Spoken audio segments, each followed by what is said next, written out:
Welcome to a community forum on growth management in Missoula with a focus on the development proposed.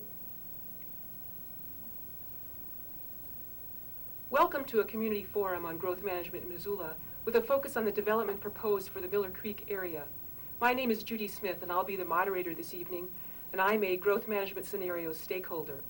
At the table here with me are folks that will be commenting on the video you are going to see and also answering the questions that you will be calling in, raising your concerns about the kind of development we're talking about tonight. I'm going to ask these folks now to introduce themselves, and I'll start here. My name is Diana Mitchell-Mannel. I'm a resident of Lolo and a member of the Lolo Community Council. Hi, I'm Ron Erickson. The last 5 years or so I've worked for the City Council on the Open Space Advisory Committee. My name is Lou Ann Crowley. I'm Ward 3 council person, and I represent an area that will be heavily impacted by growth in Miller Creek. Hello, my name is Andy Sponsel. I'm Ward 6 council person and also a member of the Growth Management Task Force. Hi, I'm Jeanette Williams, and I'm a resident of Miller Creek, voting a rent checks. Hi, I'm Lynn Nelson, and I'm also a Miller Creek homeowner. My name is Al Burley, and I'm president of the Upper Miller Creek Homeowners Association and chairman of the Vegetation and Wildlife Committee and the original committees. So to make sure that we all understand exactly where Miller Creek is and its relationship to Missoula, I'm going to ask Ron to spend a little time with this map in the back to orient us.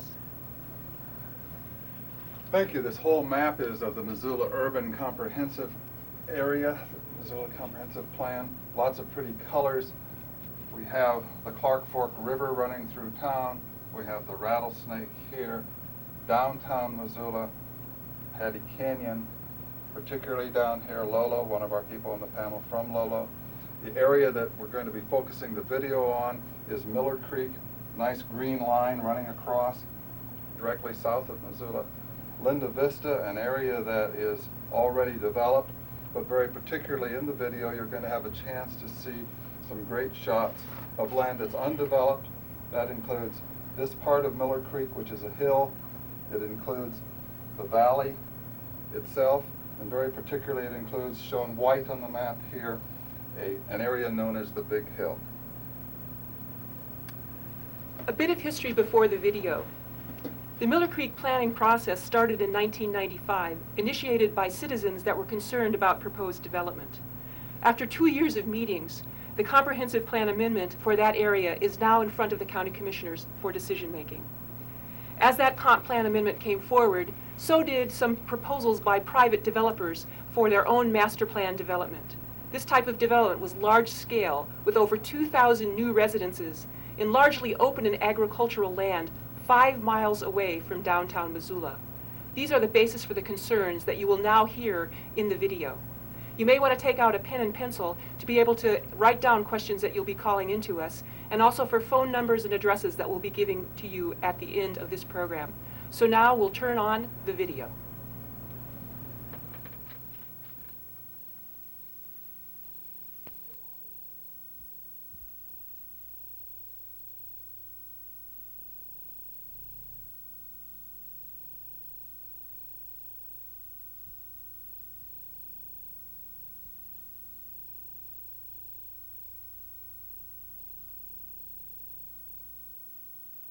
We're giving variances to people where variances shouldn't be made. It's going to up everybody's taxes in the long run if they got to build new roads and bridges and schools. Because it is going to have a huge impact on all of us. We need to look at the whole picture, and that's where we're going to miss the boat if we don't.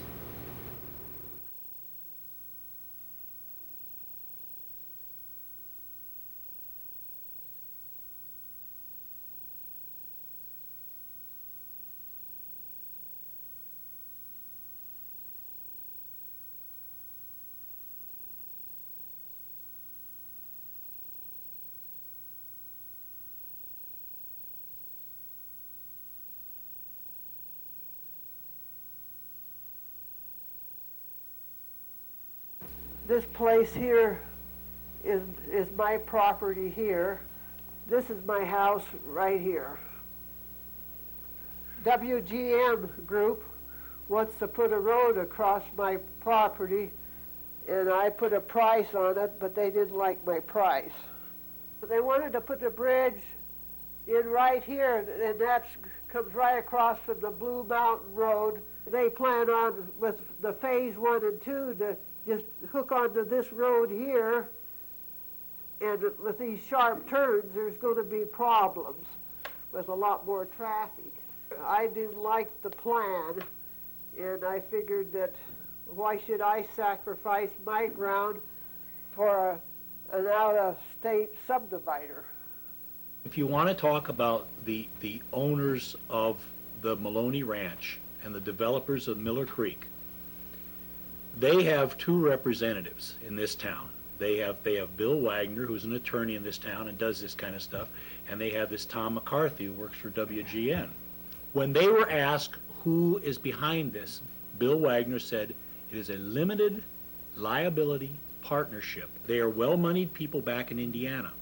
And my general feeling on this development is that somebody fast-talked these developers into buying this. They said, look, we got 18,000 acres for sale here.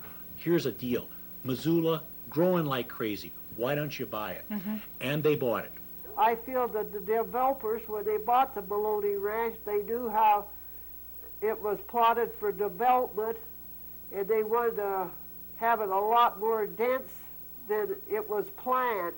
Where they want to build next to Linda Vista, they want 6 houses per acre. Where in Linda Vista is 1 house per half acre. I believe that's very dense. I think the neighborhood should be built like look-alike. There are requirements on the lands, and a lot of it's under the comprehensive plan, and as you know, the county's comprehensive plan was much looser, and they're, in fact, just redoing it now. But there are provisions they have to go through. And same with state. There's a whole set of state subdivision laws and development laws that you have to go through. It's a step point.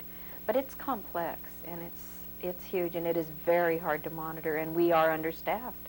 There's Miller Creek as the plan exists today, which is a lot of houses close in on the hill, which is problems in itself.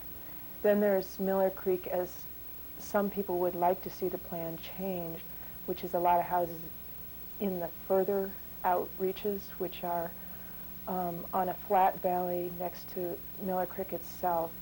The developers have come before the county commissioners with 2 phases of their development. As I understand it, the first phase was approved by the county commissioners. The second phase was not.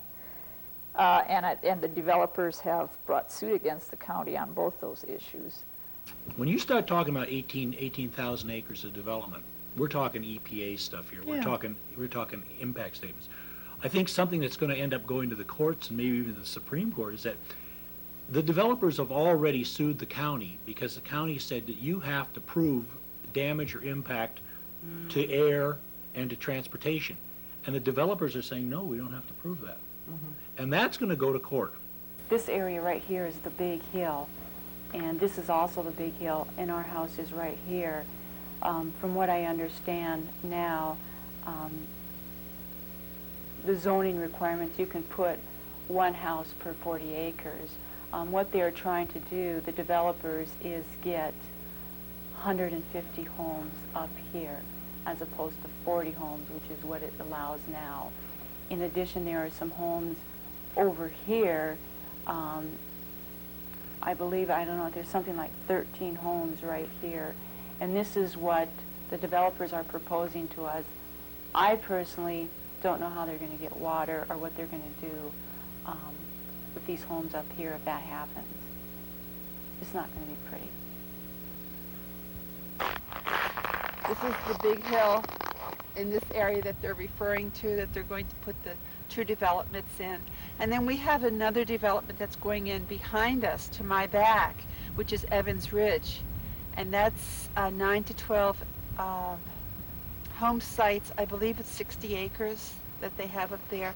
So they've had to run the water from down below up from Rodeo Drive at the bottom of the hill. And it's my understanding that several of the wells have gone dry down there already.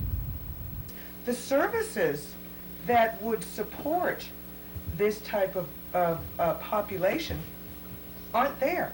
They're out towards the Y. And out that stretch, the Reserve Street, the Mullen Road. the Mullen Road area, those are already in place. We were told that there were utilities here and that we wouldn't have any problem, and we did. We had to put in phone lines, we had to put electric lines in. The gas was here, so that was somewhat accessible, and cable was here, but the others they were quite costly to put in. There's big money in this, and big money talks, and it's silly for us to say that's not true. We all know it's true. And there's high stakes here. They've proposed 150 homes, when in actuality, they could at best be allowed 30 homes up there. By proposing 150 homes, they have a number of the commissioners, the county commissioners, believing that they should now be granted development rights for those 150 homes somewhere else. And so they're going to step forward and go, okay, we'll be nice, we'll be good to you people, we'll protect your big hill, we won't put our houses on it, but we'll take these 150 homes and we'll make a profit somewhere else. The fact is, what's happening is we're creating a reality here, a legal reality that doesn't exist. They are not entitled to put 150 homes up there until it's okayed by the commissioners. So presently, they don't have that bargaining chip. But they promote the idea that they do. Okay.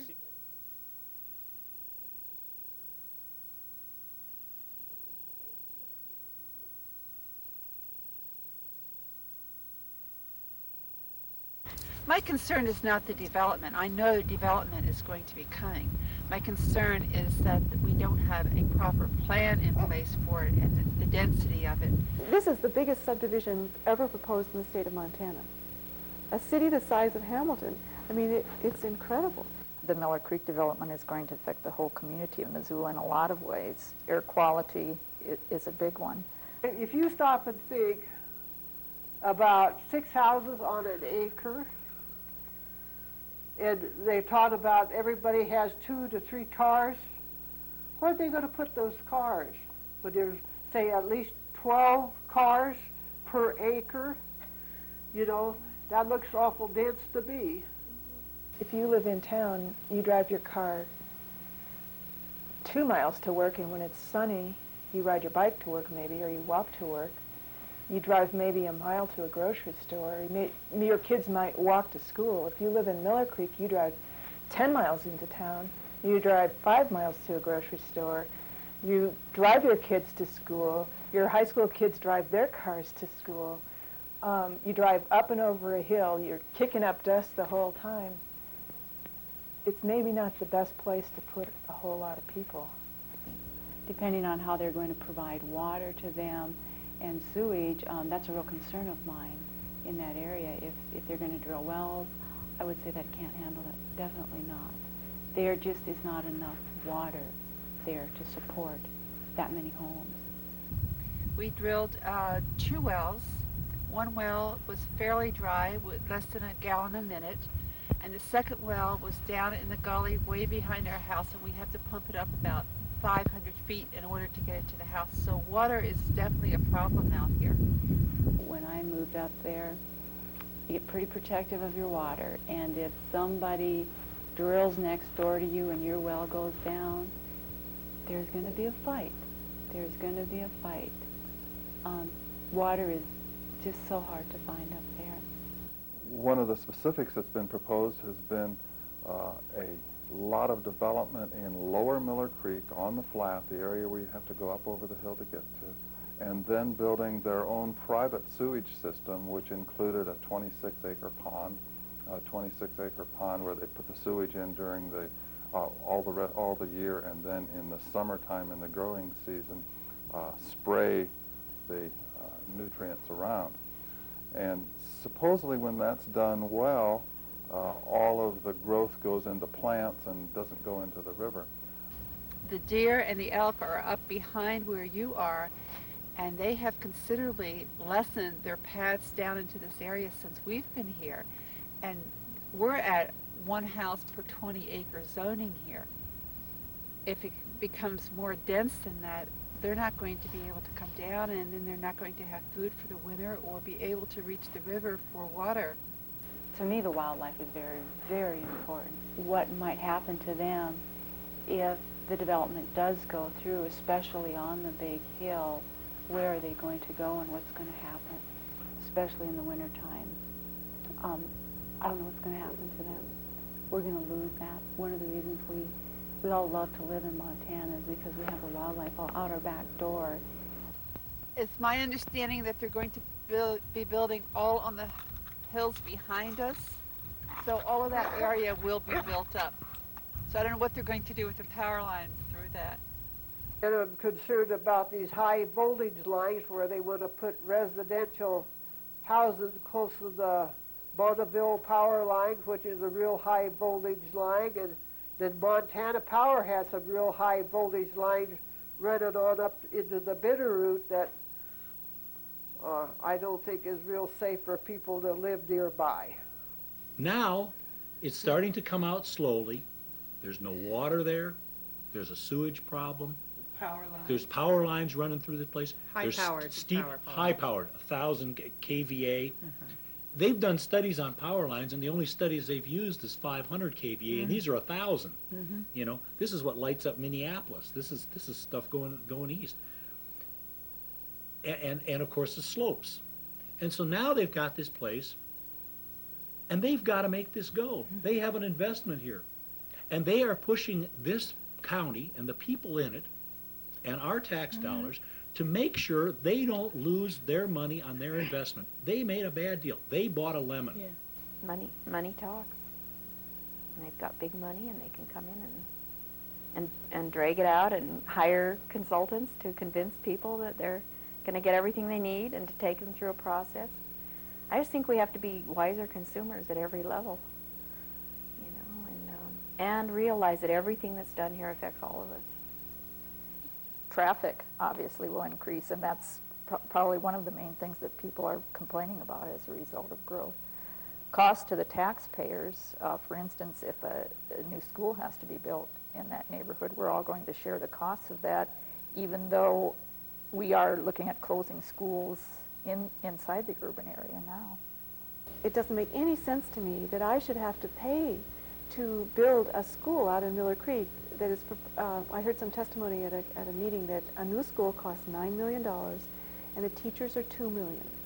So it's $11 million, and the developers are going to donate the land, right? So that's just a pittance of the part of what a school costs. So that concerned me when I went to that meeting and heard those people, and then Tom's response being, well, we have 2 school sites, and you know, leading them to believe that they then would have 2 schools in their neighborhood. And then when he was asked by someone in the audience who pays for these schools, I believe his response was that business pays for it, that the commercial development in the area does, and that is wrong. The entire district votes on a bond issue, and the entire district pays for that. So everyone living in Missoula in the school district would pay for any future schools in that area. If you compound the bridge and the school and the sewer treatment plant expansion potential of all of this, it's enormous. Those houses represent competition for good jobs, for community activities, for fishing holes on the river, for a chance to advance. That's competition up there. We talk about that place as if we're offending someone's rights or someone's living place, or we're somehow excluding somebody. But those people haven't come yet. They're not here. This is totally in the abstraction. We're talking about us and what's good for us, and we're here now.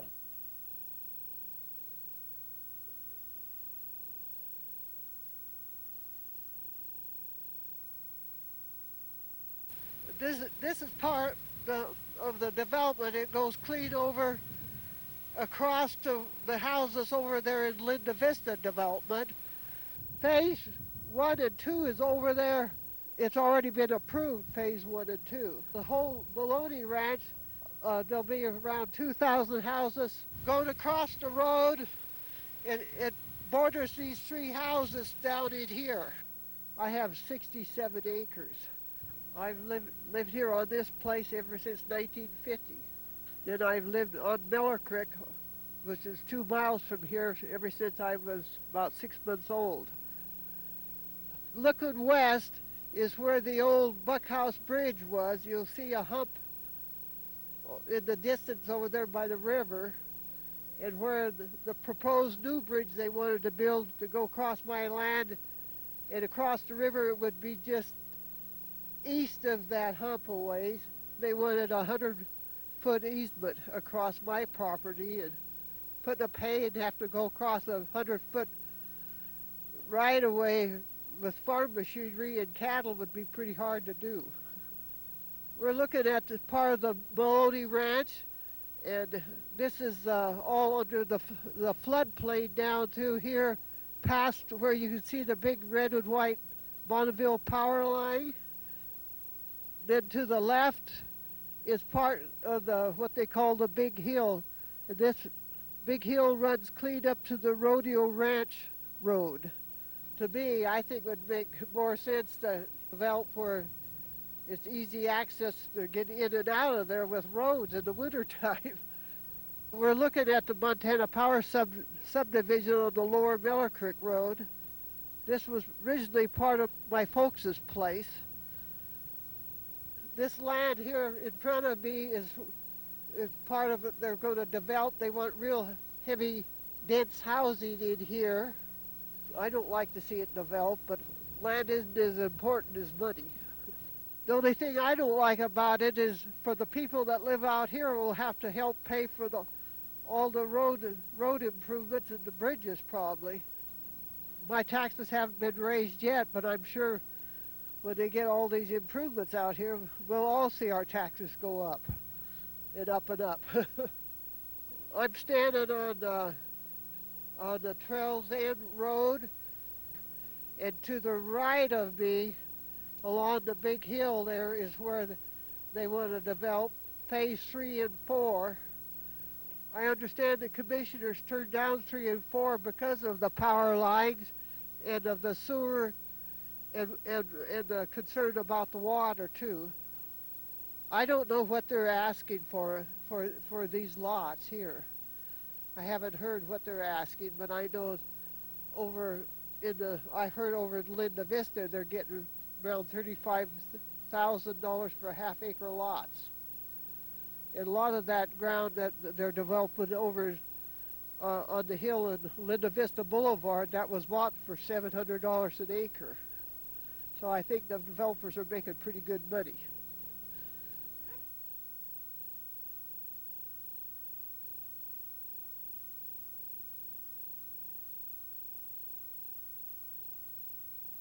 We can anticipate our growth and we can direct it. It's not that it's not going to happen. We know it's going to happen, but we can do it smart. I'm a native Montanan, and I think there's a real Montanan philosophy that there's a lot of room here, and we have a beautiful place, and you should be able to live where you want. You should be independent, and that's true, and that's fine. But there's some real economic issues that affect all of us that we have to be concerned about. We've got areas that are already approved for growth, number one, but only allowing, and I don't want to sound like one of these people that's closing the gates and stuff, but only allowing a certain amount of residential growth to go with the infrastructure that's in place, and unless you're willing to bring jobs into the area, if you're moving to this area of the valley, bring jobs. We need jobs. Right. You know, we've got places to build, but we need jobs. That's right. Let's try to look at the whole picture rather than what's good for this person over here. Let's look at the whole picture, the air, the animals, everything, the cause, and let's see how it's going to best fit Missoula. The idea is to let it grow sanely, to have a diverse community, to have a community which allows people both visual and walking access to the wonderful wild places around us. Clean water, clean air, safety, reasonable traffic, good education, no urban sprawl. We wanted a community where people from varying economic backgrounds could live together. We didn't want gated communities where the people who are working in the grocery stores have to live, you know, in Clinton or something like that.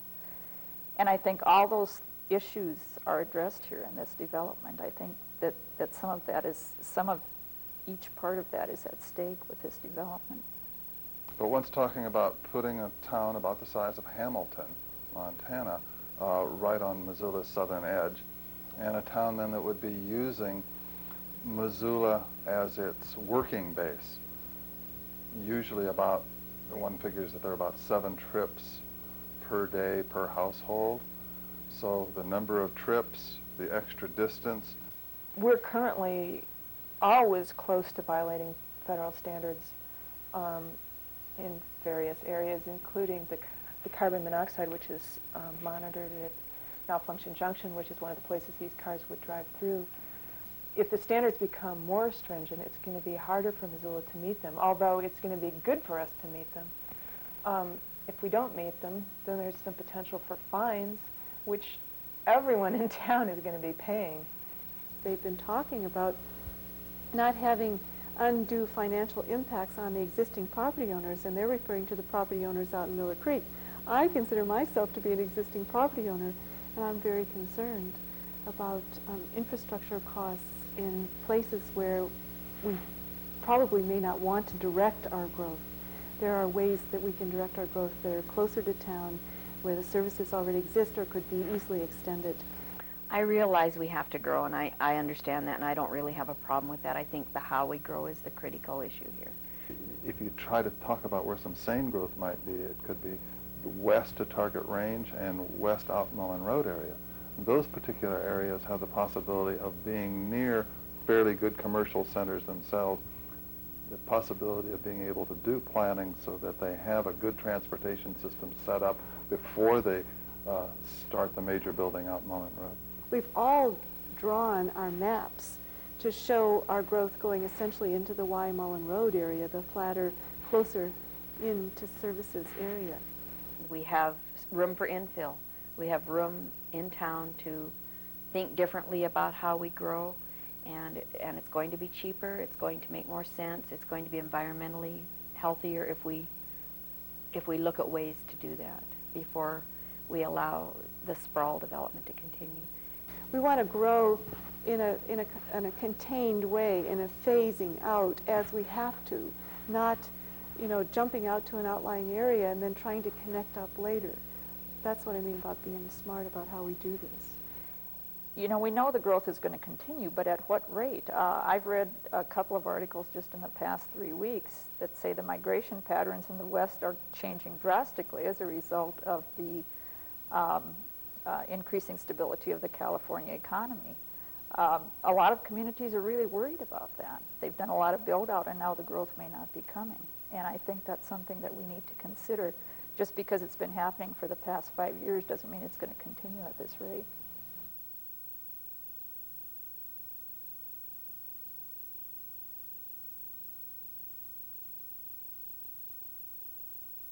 I think of our lifestyle here as being under threat, that we have a certain quality of life here that's integrated with our surrounding natural environment that we want to maintain.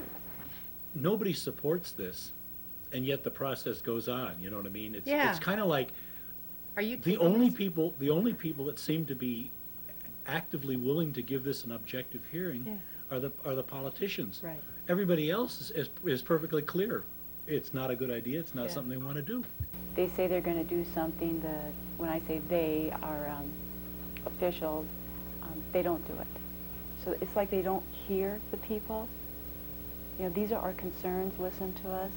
Right now, what you have is two of the 3 commissioners are very nervous about stepping on the rights of the developer over the rights of the individual. I think this community has to really start speaking out and defining what it is they want to their public leaders, and school board's part of that, and making those messages very clear. You need a communication network, and we don't have one. And it's too risky for the commissioners to develop us a communication network, because if everyone starts knowing, it's like you say, I never find people that differ too far from the opinion I have. Mm-hmm. I was starting to realize that. We went and did a petition drive because the commissioners weren't willing to have me or you stand up in front of them and go, look, people out in Lolo don't want development on the big hill. They couldn't believe it. So in a couple of days, we get a few hundred signatures, and we go, well, there you go. No one argued with me. One thing that people were very clear about the big hill was there was no room for compromise. I think it's true that a lot of people are resigned, that growth is inevitable. You know, there's nothing we can do about it. It's just going to run over us, and that we are just sort of helpless to do anything about it. And I don't see it that way. I think if a lot of us get in there and say, this is what we want, and we do not want other kinds of sprawl-type growth that's just going to merge Missoula with Lolo, that we can say to the development community that we want to work with you. This is our comprehensive plan. This is how we want to do it, and do it with us. Don't do it in opposition to what the community wants. The commissioners, to me, seem like they're falling over backwards over this Miller Creek. And the fact is that in a good economic system, some people win and some people lose. That's right.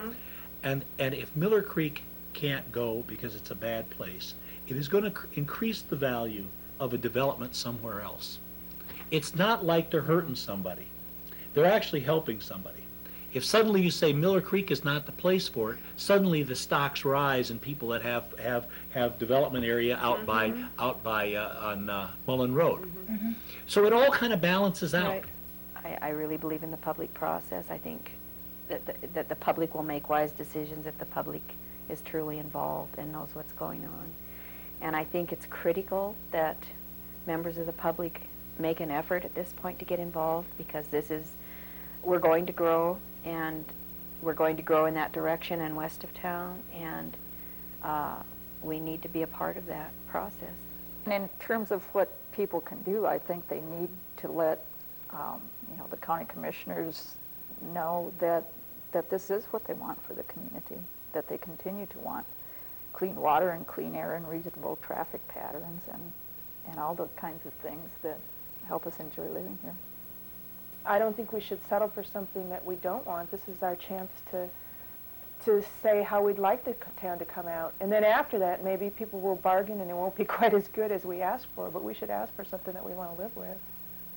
And one being our effort to really get people ahead of the game into the process of planning and comprehensive planning. That would help a lot. If we ever can just get ahead of it. We've never been ahead of it. We've always, as far as I can remember, living in this community for 30 years, been in a catch-up position on that. Get engaged with this, because everybody's future is going to be impacted by what gets decided with Miller Creek. Having been on the city council and the planning board and the school board, when I talk to people about that, I tell them that they really don't realize how much impact an individual can have on what goes on in your community, because having sat on those kinds of boards, I have seen that not that many people come out and speak their mind, and when they do, I will guarantee you, you are listened to. And the assumption that people make is that they can't make an impact, and they can make an impact. Hopefully we can end up with a community that we're going to continue to want to live in and not be planning to leave. Because where are we going to go? You have to speak your mind on what it is you want to see about your community, because I say your chances are quite good if you're vocal about that.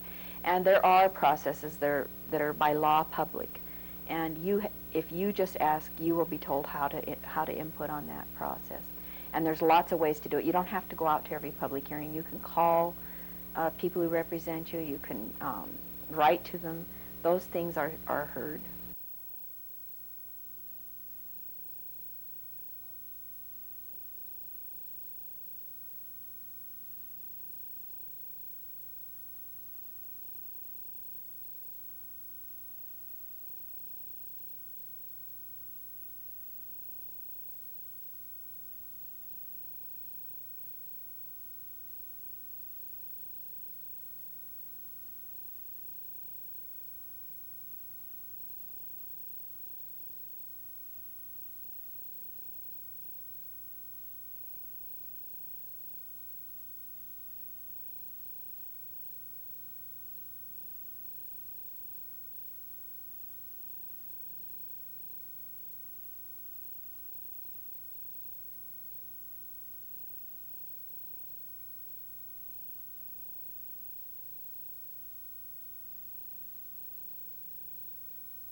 inviting your calls and comments. I want to give you the telephone number here, 542-MCAT, 542-MCAT.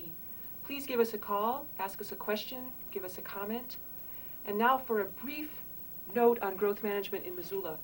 I'm sure you're aware, as I'm aware, and everyone at the table is aware, of the growth pressures in Missoula these days, whether it's traffic congestion, the cost of housing, concerns about air and water pollution. In 1994, the Growth Management Task Force was established by the mayor, the county commissioners, representatives of the city council, the chamber, and the neighborhood network. And after much discussion, they adopted a themes document with two major goals that I would like to read to you right now. These were the goals that were adopted in 1994. Throughout the process of growth and change, we must preserve the valued characteristics of our communities. To be a truly healthy community, we must achieve two equally important goals. One, protect our critical lands and natural resources, such as wildlife habitat, riparian resources, hillsides, air and water quality, and open spaces.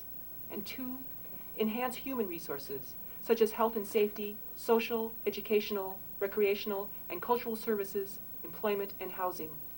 We pledge our commitment to address the challenges of growth and change with these goals always in our mind. We pledge also to always work in full cooperation with our fellow Missoula City and County citizens. That again was passed in 1994 by the Growth Management Task Force. In 1995, the Growth Management Scenario Stakeholder Process was conducted. Over 50 citizens spent a great deal of time, I was one so I indeed know how much time, coming up with a vision for Missoula, and also coming up with tools to implement that vision. Those tools included directing growth where services are already available, ensuring that roads and other services are coming at the same time as development, preserving neighborhood character through design standards, and assessing impact fees on developers. The Growth Management Task Force accepted these tools in 1996. Miller Creek is the first planning effort since we have been trying to do growth management in Missoula. So it is a test of our commitment, and the future of our efforts may really hang on what we do here with Miller Creek. Other planning efforts are going forward, both in the west and northern parts of town and in Lolo, and they can build on Miller Creek if we do the right thing now. Citizen involvement is a key piece in doing the right thing, in making sure that these decision makers honor the commitment they made to us as citizens of this city and county to work with us to direct our growth in the best possible way. With that, we have a call on line 1. I'm going to take that call now. Hello? Hi. Go ahead, you're on the air. Okay. This is Bob Cole. I live at 4805 Miller Creek Road, and I just wanted to tell you what a wonderful job you've done with the video, and I think you're right on track with everything that you've said so far and all the people. What I would like to hear a few comments more on is the infrastructure of the projects, such as the bridge and Miller Creek Road, which the commissioners have already made a decision on, and also where the amount of $750,000 came from for the lower Miller Creek from the Y down to Highway 93 came about. But I just think you did a wonderful job, and I'd like a lot of people to call in and have questions, because I think that we've learned an awful lot. Thank you very much. Well, thank you for your compliments, and we'll take your pat on the back. But I'm wondering who on our panel would like to address what I heard here were a couple of questions, and particularly one on a recent occurrence, which was the commissioners did talk about impact fees and came up with a number. And Andy, I believe you might have even been at that meeting. If you would care to comment on that one, or anyone else that would like to comment on the question of infrastructure, the bridge, and these impact fees. I can't comment too much on the bridge. I was at the meeting yesterday, or the other day, in regards to the developers' proposed mitigation of transportation impacts. And keep in mind that the $750,000 number is an amount that the developers proposed to the county commissioners. I believe that they based that on their projections of what improvements to the road system, particularly at the Y, Lower Miller Creek, might take to actually improve. So it was up to the county commissioners to accept or reject that offer. I believe that they accepted that offer and it amounted to roughly $1,800 per housing unit over 112 units. If in fact other developments come in with units before the Maloney Ranch gets credits for that, for those that they can apply later on, up until that 112 is fully exhausted. The bridge, as I understand it, is not fundable at this time. It seems that the developer's neither willing to fully finance that, and certainly the transportation plan does not have the funding in it to construct a bridge in the Miller Creek area. Okay, well, thanks for your call. Thank you. All right, I have another call here. Nope. You don't have another call. Okay. So let's take up until we get another call in with another kind of question. I know there was some particular discussion in the video about concerns about air pollution, and I know, Ron, that's been a concern of yours for a long time. So how about giving us a little more elaboration on what's happening with air pollution from that Miller Creek development perspective? The wider perspective in Missoula is that we've been in violation of standards in the past, carbon monoxide and particulate, that we have a chance of being in further violations as those standards are changed, as we come to understand that it's the very, very small particles that harm human health. And the concern is that in Missoula, we've been able to control lots of kinds of air pollution, but have done very little with the automobile. It's well known that if you think about how cars give us air pollution, the more trips, the more miles, and of course Miller Creek is quite a distance from downtown. That's going to hurt. But more than that, there is the fact that Miller Creek, you have to go up a hill to get to and down a hill, and if that development ever occurs so that it goes all the way out into the valley, it's going to be the only area in town where you have to go up and over a hill to get back into town. And if the big hill were developed, you have to go over 2 hills every day of your life. All of that is going to add to air pollution. So it's distance, it's trips, and it's hills, and all of those things give a real problem with Miller Creek. Okay, we have a call on line 1. I'll take that call. Hi, I have a question for Luann. Okay. Luann, I was struck by something that I think it was Peter Templeton said in the video about being concerned about the rights of abstract people not living in the area. And I want to ask you, what do you see are some other consequences aside from air pollution to people living in the city now to have this size of development? Where do I start? I feel like right now we're already being inundated with traffic. That would be the first thing. It's taken me a while actually to get my mind around the numbers that are involved with the proposed development out there. And when I start considering the numbers of people coming into town, as I said before, I represent streets like Brooks and Stevens and Mount, and we are already feeling the pressure. And the way the transportation people look at this is to widen the roads so that more people come. And it's been shown in other cities that that really isn't the answer. I know in Montana that there's this ethic that if you have the property, it's your right to do that. There's also an ethic in Montana that things should be fair. And I don't feel like the quality of life of the citizens in Missoula should be sacrificed at the altar of development. I feel that we're going to be squeezed in, that our infrastructure will be used and then left at the end of the day. And I foresee Missoula becoming an inner city, and that frightens me. I mean, both the folks out in the proposed area and the folks in Missoula want open space, they want a good quality of life. And I don't see that having Miller Creek come in, unless the developers are willing to go the full distance with us and mitigate the impacts they have, that's going to be continue to be balanced. Okay, thanks. Now we have a call on line 2. Okay, thank you. You're on the air. Oh, hi. My name's Sarah Lane, and I want to say that you've done a very good job, and I appreciate this format and information. My question and concern is about water supply and why there are, or if there are not, pre-existing zoning requirements before someone builds looking into water availability, such as wells, and they spoke about wells running dry. Okay, thanks for your call. Yeah. Who's ready to talk a little bit about water here? Our water persons? How about a little bit from the Miller Creek perspective of the water, you all that are from there? I can only speak on behalf of myself, being a homeowner, and the problems that we went through. We drilled 2 wells. Both of them were dry. As far as being able to, how can you find whether there's water there or not? We'd all be rich if we knew that answer. It's very difficult to find water in that area. A lot of wells have gone dry already.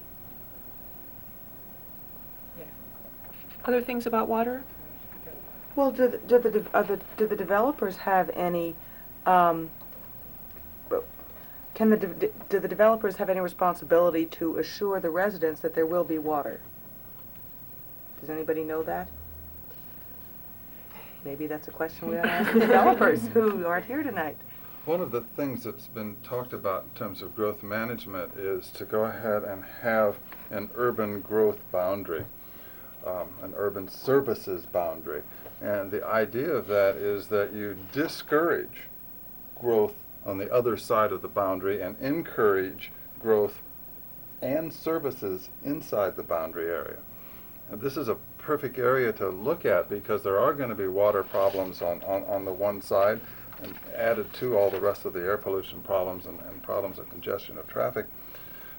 It would be feasible amongst the tools that we could work on to go ahead and say no to those subdivisions that are having water or that may have water problems, and to try to particularly encourage the areas where you know you have good water, which is basically on the valley floor. There's no particular problem in getting water in the valley floor of Missoula. I also happen to know that the developers have been basically stating that water is there because Mountain Water is saying that it will provide water. So, in some ways, that is the kind of answer that's given. So, in response to your comment, the developer feels like since someone else is willing to say there will be water, then that's the answer. I'm wondering, to go back to our Miller Creek folks over here, one question that I've been asked several times is how do Miller Creek people feel about an additional 2,400 homes? There may not be one answer to that, I don't mean to imply there is, but again, from your views, what would be an answer of the kind of discussion that's going on in Miller Creek? I can say for myself, that's the reason I moved out there, to have the room. Not too long ago, myself and another lady, we did went down and talked to all the homeowners in that area. Every single homeowner in there went out there in that very area to have the room and the space. They're all very disappointed about the development coming in. They do not feel that they've been heard, and so I know we're all concerned about the numbers coming in. I would add to that there are several residents who live, especially in the upper reaches of Miller Creek, that moved there years and years ago, that moved there for the same reasons that Lynn is discussing. And they are actually in the process of putting their homes up for sale, to anticipating the growth, anticipating the problems associated with growth, and looking at trying to move away. I wish, I guess, at certain points we'd have had more involvement from the residents in that area. It would be our voices would be a lot stronger if we could have gotten more involvement, but again, it's hard when people are afraid to get out and express their opinion because they're assured that it won't be heard, so it's kind of a problematic situation. Well, I'd like to add Al's comment as a resident of that area that I moved out there and accepted the arid conditions of the rural country, and I'm involved because I personally don't want to see 150 homes in my backyard imposing suburbia and the things that suburban living brings with that. I think that you don't have to have a degree in chemistry, geology to see that it is a dry area out there, and you know, to that sort of development, I just don't think personally can take that kind of growth. And I'd like to, for myself, getting involved, I'd like to personally see an environmental impact statement being done on it. I'd like to know if any of our city officials have done any studies on a carrying capacity. So I guess I'm here to ask more questions than I have answers. Okay, as we're waiting for a call, I'll mention that we did have a call actually during the show itself, and Josh Schlotnick had called in, who's a farmer and educator, who's voicing support for the plan that was put together by the Office of Planning and Grants, because it does include some important growth management tools that then can be used in other areas. And now I see we do have a call in line 1, so I'll take that. Hello? Hello? You're on the air. Oh, okay. Marvelous film, very informative. We certainly appreciate it.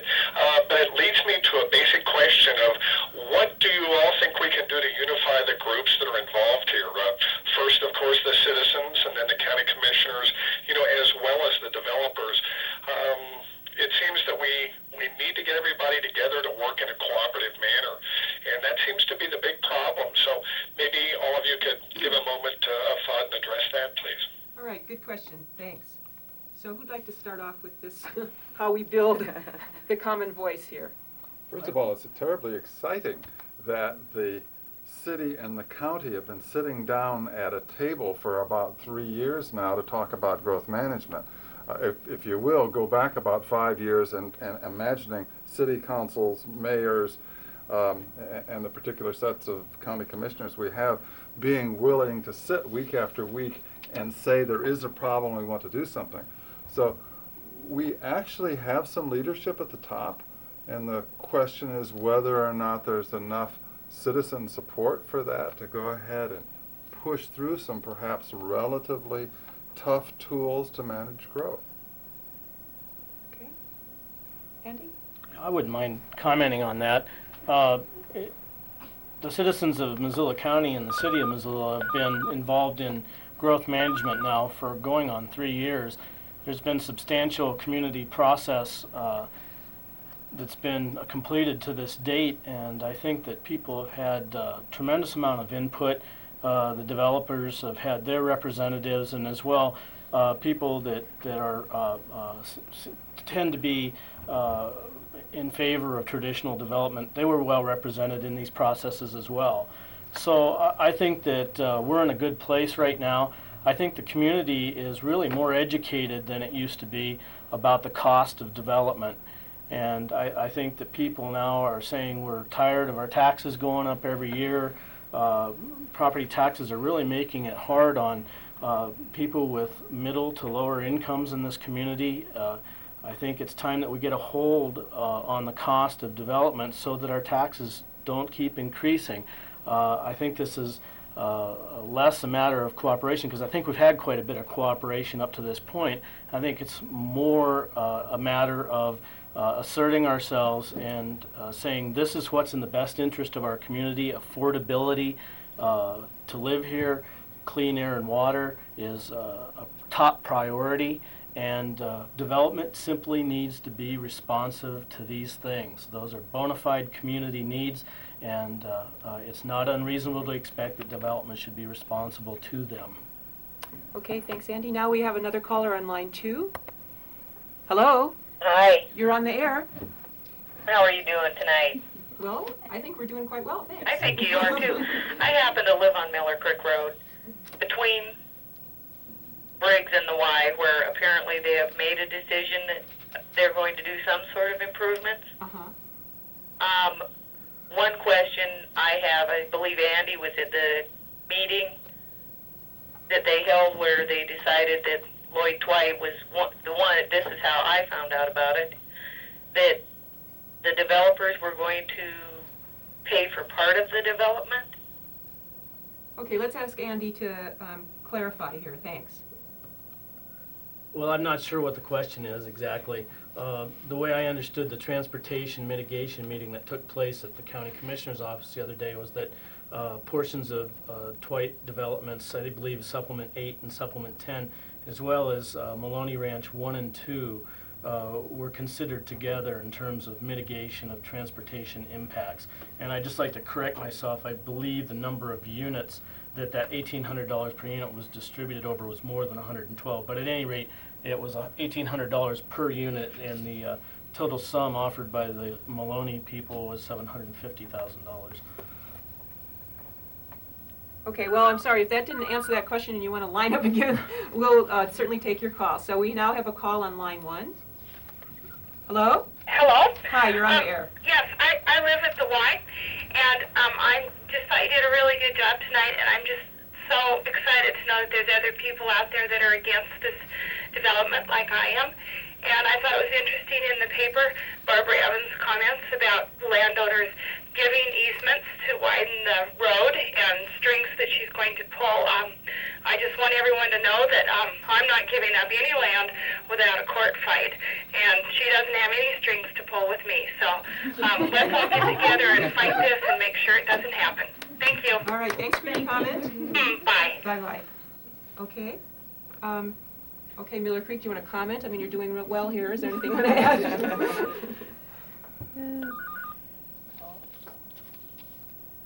Okay. Is there... I'm not sure. Okay, I'm not sure. I think the lines are lit here, but I'm not sure we're ready to take those. So let me move away from... Oh, okay, I'm seeing line 2. All right, I'll take line 2. Hello? Hi. Hi, you're on the air. Oh, thanks. I'm Susan Brown, and I wanted to say that I understand the viewpoints of the Miller Creek residents, even though I don't live there, and I wouldn't want to be in their shoes. And I'm not in favor of unmanaged growth, but my question is, you have alluded to things to the fact that maybe development would be better in the Mullen Road and the Target Range areas. And what I'm wondering, are there tracts of land in those areas that are developable with the same type of long-range planning where we could get lots of open space, lots of parkland, and school lands? And it seems to me that in those areas, some of the development is much smaller, and we really don't end up with anything. Okay, well, let me direct that question to a couple folks, and thanks for calling. All right, who wants to take the question around the Mullen Road? Ron, is that one? There was one fine thing that happened a year and a half ago in growth management, which was to make the decision to start gridding out where roads could be out in that Mullen Road area. And there are some very, very large landowners with tracts of land that they wouldn't mind seeing developed. So I think that there's already some thinking has gone ahead in terms of, yes, let's plan out that infrastructure of roads first this time. I don't have anything more to say on that, Luann. Well, actually, the Office of Planning and Grants is going to be starting a planning process early in March to consider the whole Y-Mullen area. And I think they're very excited because having come out of the Miller Creek planning process, they've learned a lot. They know how to better inform the folks who are going to be affected, and they are planning to involve the public right from the beginning, and I think it's going to be an excellent process for the community. Well, that's the kind of thing we're really hoping that, to the question of how we cooperate more, is to learn from the things that we are doing in Miller Creek to take them forward.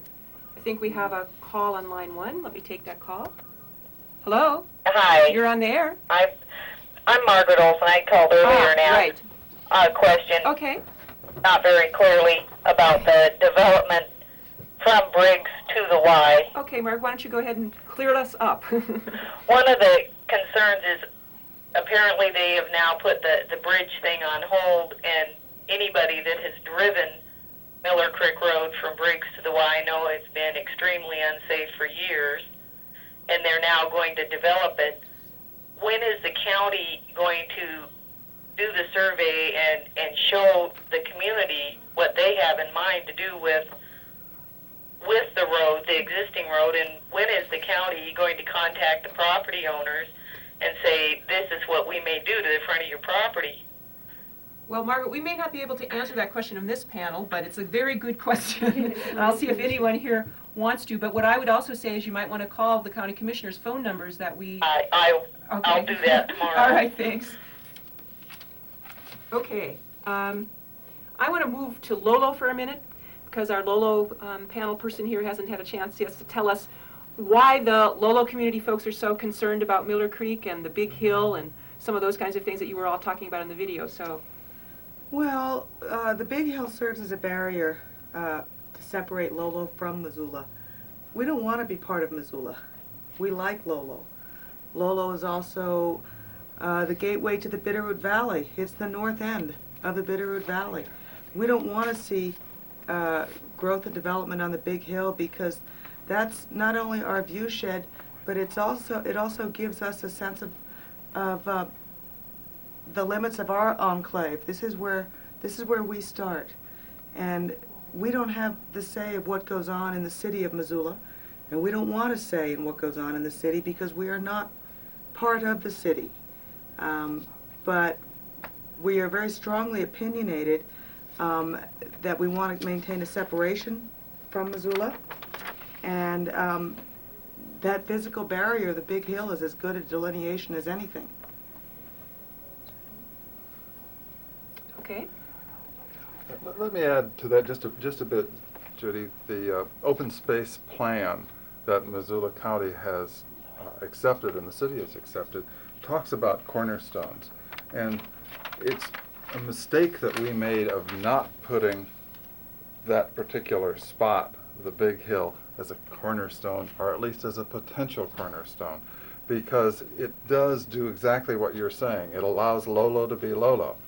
We have, for example, a second kind of cornerstone, a potential cornerstone, between Bonner and Missoula. That's Bandman Flats, an area that separates those communities. And we recognize that in the open space plan, but somehow failed to do so for the Big Hill. The other thing that I don't think has been mentioned much, and probably ought to be, is the theory of Lewis and Clark having trekked across that Big Hill, and it's basically in the same condition now as it was back in those days. And Lewis and Clark are very important to our heritage out here, and I don't think we need to belittle that or ignore it. Why don't we pick up the elk question while you just picked up Lewis and Clark, because they're similar in some ways, and ask some of the folks from the Miller Creek area to tell us a little bit about the elk that are now really seen on the Big Hill, and in fact much closer to home than perhaps they have been for a while. During the winter storms that we had, we experienced at our house, which is on part of the Big Hill, a herd of elk that was anywhere from 50 to 100. Right, they slept in our yard, browsed on our trees. They were there pretty much every day during that time. Deer are there every day. There's 50 deer there easily every day. And you want to keep them there. I want to keep them there. And of course, I'm not the only one that has witnessed all the elk on the hill. But it's something that during these winter storms that we have, they need to be able to come down and feed on this land. And there's only 2 homes on that Big Hill right now, and we are actually in the way of them coming down. Okay, we have a call on line 1. I'll take that one. Hello? Hello? You're on the air. Hey, I own some property up Miller Creek, and if what you're telling is, you're telling me and you're providing that I can't do anything with my property, that I have to have the consent of this moderation panel to tell me that I cannot sell 5 acres or 10 acres, I would suggest you buy it. Well, sir, I don't think this panel is going to be in the position of telling you anything in particular, but the discussion that's going on certainly is about how to make all that work, and I'll pass this on to our panel members to ask them what they'd like to comment. Thanks for your call. Who'd like to comment on that basic Montana question, the right to do with your land? Oh, several people. You know, I think the reason we're all here is the concern of this big development. Okay, we're looking at 2,000 to 4,000 homes. We're not looking at selling 5 acres and maybe putting a home on that. That to me is the big difference right here. It's the numbers of people that are going to be coming and how that's going to have an impact on Missoula, not just the Miller Creek people, but Missoula. Okay, Andy, you were going to? Yeah, I think this brings up a pretty interesting point about impact fees and assessing the cost of development at the time it takes place. I think that and I believe that we as a group in growth management believe that impact fees can be distributed fairly, they can be applied fairly. I think that certainly individual landowners have a right to use their land and have the value that they currently have. Certainly the community is not going to take all their value away. That's protected by law.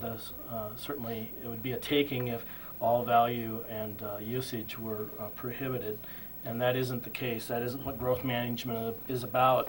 Growth management is primarily about balancing community needs with private property rights, and rights mean responsibility. And as much as private property owners have rights, they have responsibilities.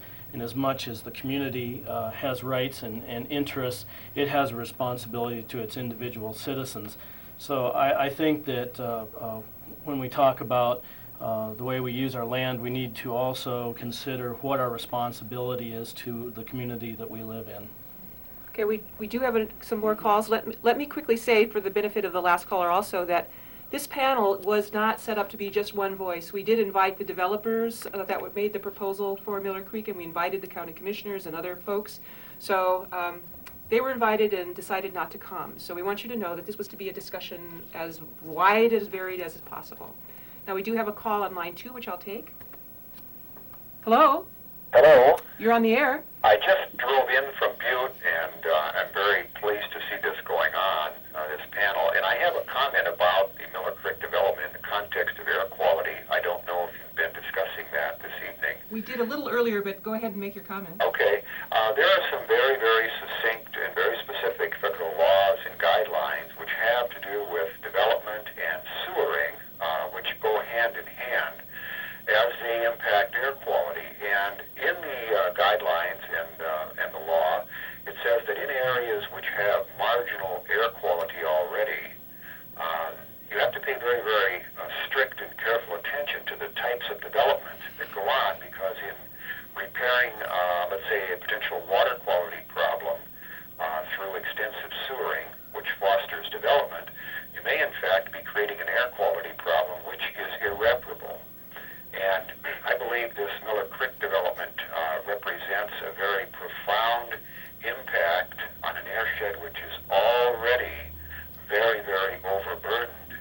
And given the fact that officials have not yet been able to get a handle on this problem, I'm wondering how on earth anyone can justify a development of this size.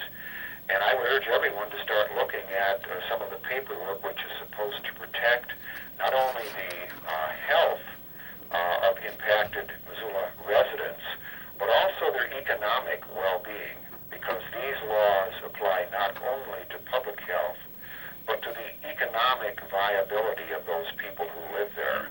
And that includes trips to the emergency room, as well as decreases in property value. So once again, thank you for making this program available to us.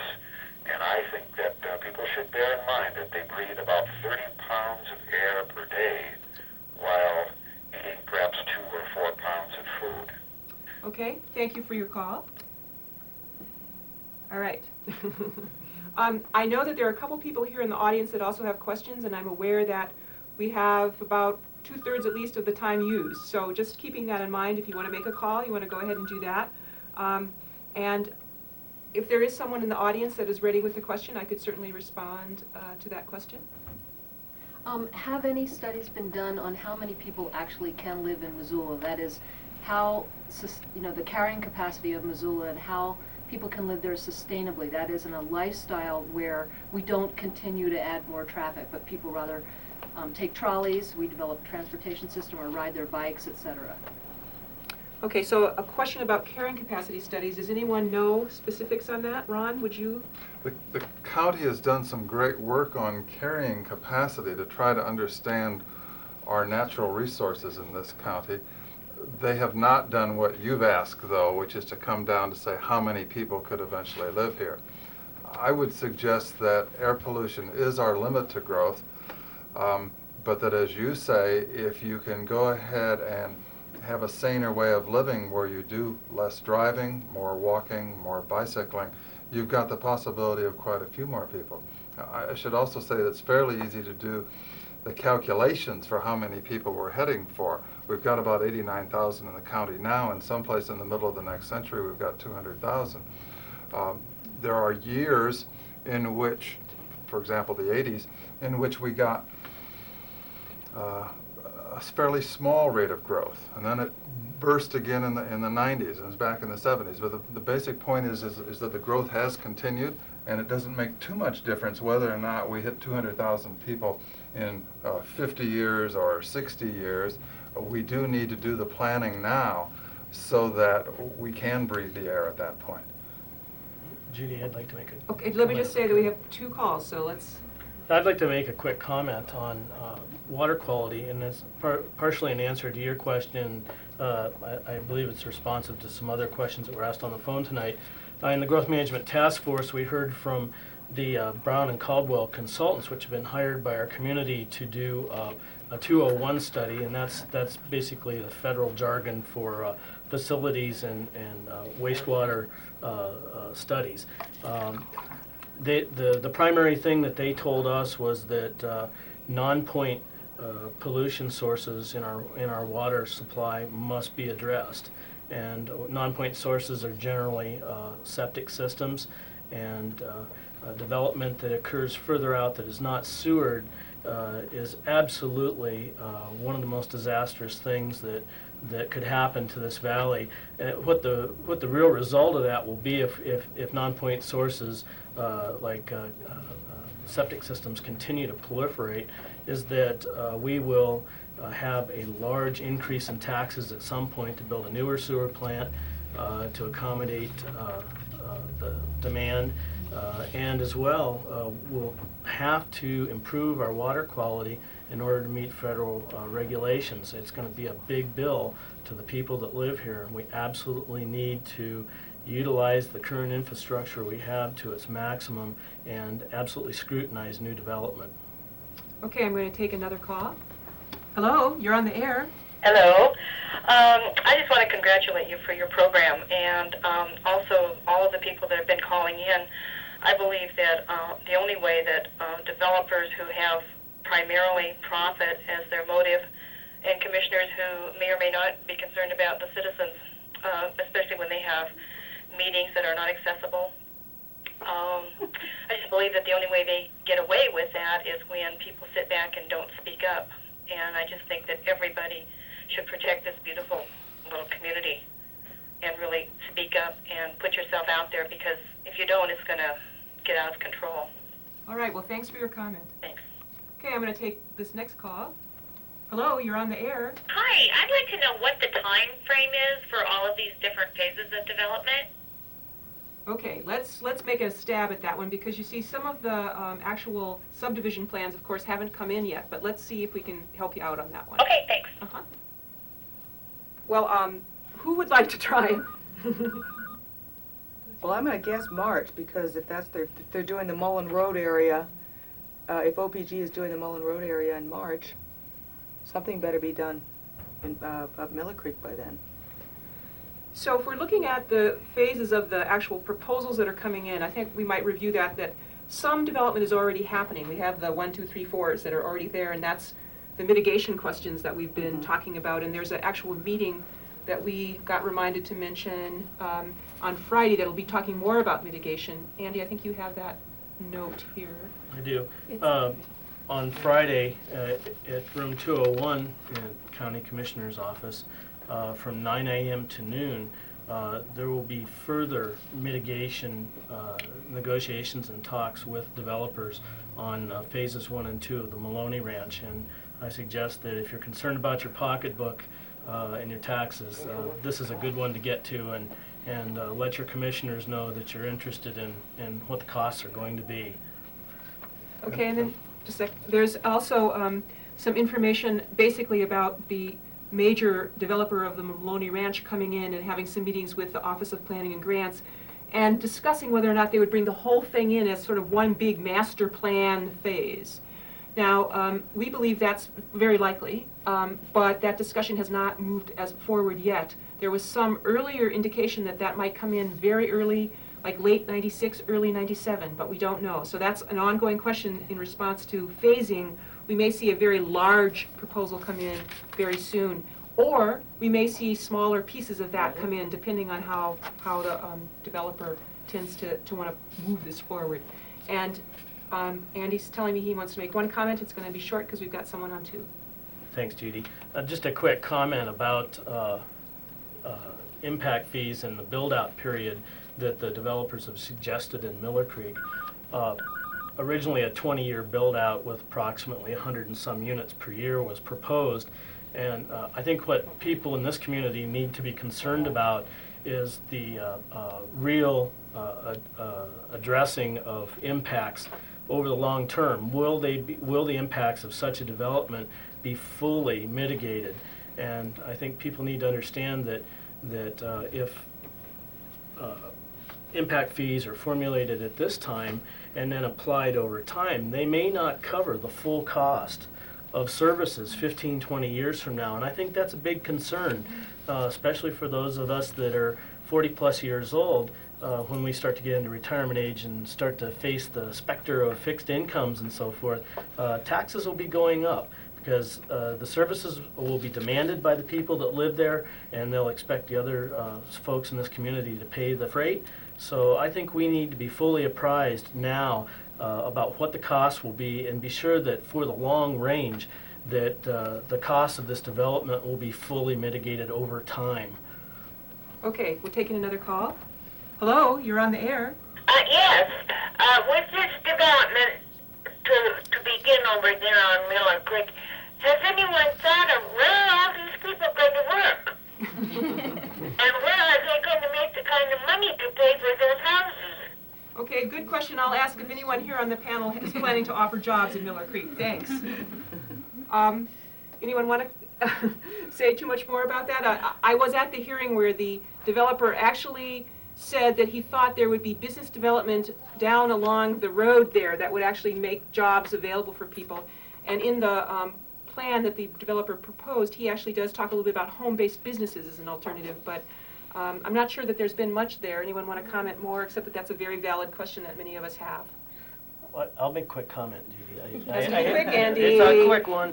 I think that one thing's true about Missoula County. The wood products industry, which provides a tremendous amount of tax base in this community, has shrunken. And it used to be nearly half of our gross product in this part of the country, and now we're down to 22%. That's growing smaller by the year. And the other thing that's true is that the biggest increase in jobs is in the low-paying service sector. Not that there's anything dishonorable about a service job, but the bottom line is that they don't pay, the tax base just isn't there. And the services are on the increase that people demand. Somehow we need to pay for that. And I just don't suspect that enough business will be generated in the Miller Creek area to offset the tremendous increase in cost to the taxpayer. Okay, we're winding down on time. We have a call on line 1. Hello, you're on the air. Thank you for taking my call. Would you agree that the lack of industrial-based companies that are capable of paying these wages will that can support families will limit the size of Missoula? Okay, thanks. Let me pass that on to the panel. So basically the question is, because we don't have livable wages in Missoula, that would limit our growth. It hasn't happened. That is, we've had a great population increase since 1965 when I moved here, and we've lost those major jobs. So there are a lot of people moving in. Some of them take the service jobs, and some of them, of course, turn out to come in as retirees.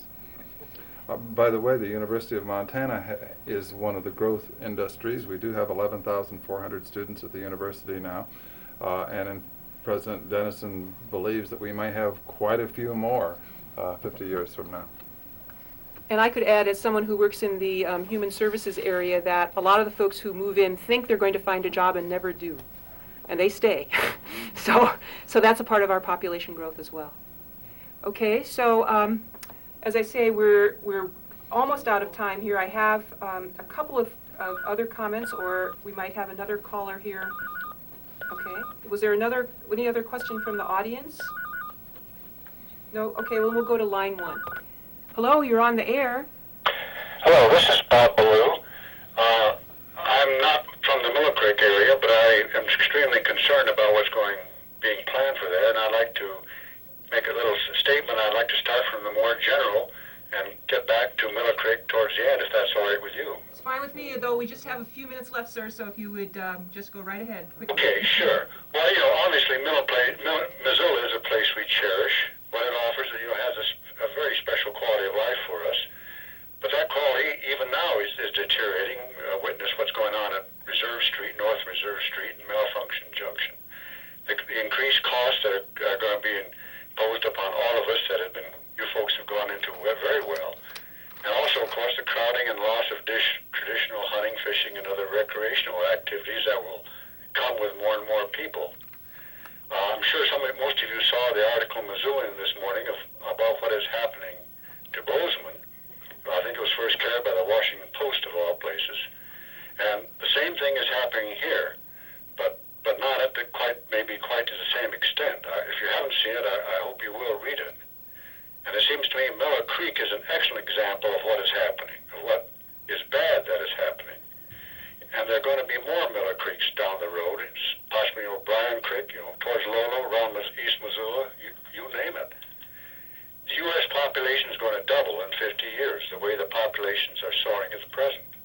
Montana and Missoula, I think, will get their share of this increase, maybe more than our share, because people are finding out about this wonderful place. Missoula does have a growth management plan and open space program, which are valiantly working with some of these problems to minimize the damage of continued growth. But they all start with a premise that they accept as a given that growth must occur. They assume nothing can be done about it. We're sort of victims of fate. And my question is why? Boulder, Colorado has done something about it. It has said 100,000 is their limit of growth, and they're making it stick. Sure, there are downsides to it, but Boulder believes it's doing what's right. As a matter of fact, so do I. Okay, well, thank you, sir, because we're going to take one more call before we run out, but thank you for your comments. Okay.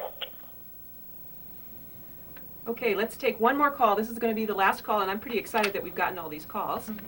Hello, you're on the air.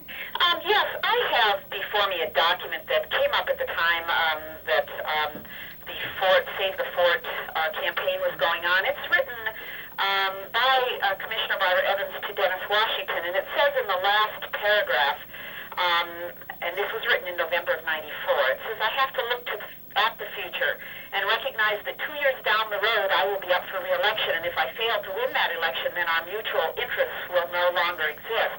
She's talking about efforts to widen Reserve Street, the Reserve Street project, and I'm wondering, from this tenor of this letter, makes me wonder who Barbara Evans is working for, whether she's working for the citizens or for the developers.